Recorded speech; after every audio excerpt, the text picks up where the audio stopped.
more possibilities for that game number 7. Cold World, though. Ruby, great answer. And I'm wondering, okay, I was about to say, they either take the Phobius or they take the Aurora here, which would, I want to say the Aurora and the Ruby might have been a little crazy there. That would have completely sealed off any kind of frontal assault coming from BTK there. But on a point that was just brought up about the pressure starting to get up, we already know BTK, they've been at that downhill on that back foot before where they were at a huge disadvantage.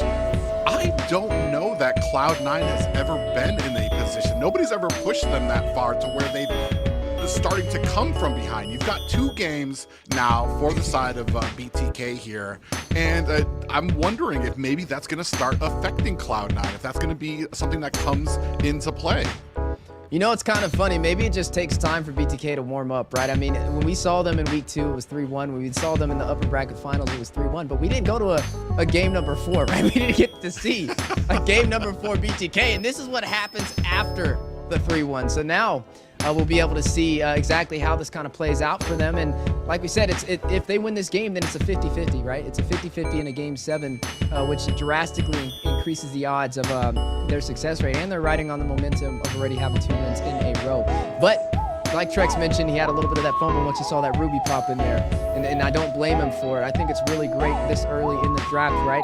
It's great to secure for a couple of reasons, because you can flex it into the roam position, into the XP lane, and not traditionally run it into the goal lane. But with that Phobius locked in, we know it's at least not going to be in the XP role. So it's a good read. And you can definitely tell with this draft around that CLOUD9 is definitely going heavy meta, as heavy as possible. But when BTK, the Moskov pickup is what they're prioritizing. And that's been very effective for them so far.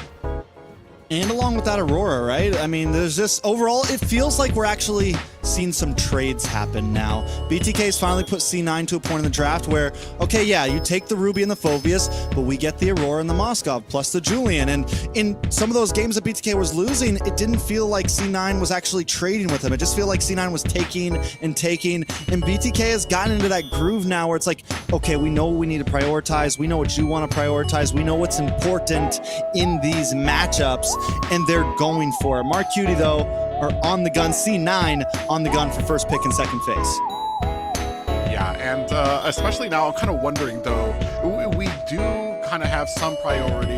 Like you said, they have the Moskov out there. We have the Aurora. I do like the Aurora and having the Julian for Mobazane, but what do we do to answer the Phobius? Which is going, and now we have the Lu Yi, which is going to create this huge amount of map pressure against BTK. Well, we've seen this before, man, especially when it comes to using that diversion ultimate. You can teleport anywhere on the map, which means that nowhere is safe during these objective fights. Even if you just check the bush, you have to be worried about that diversion coming in there a second later.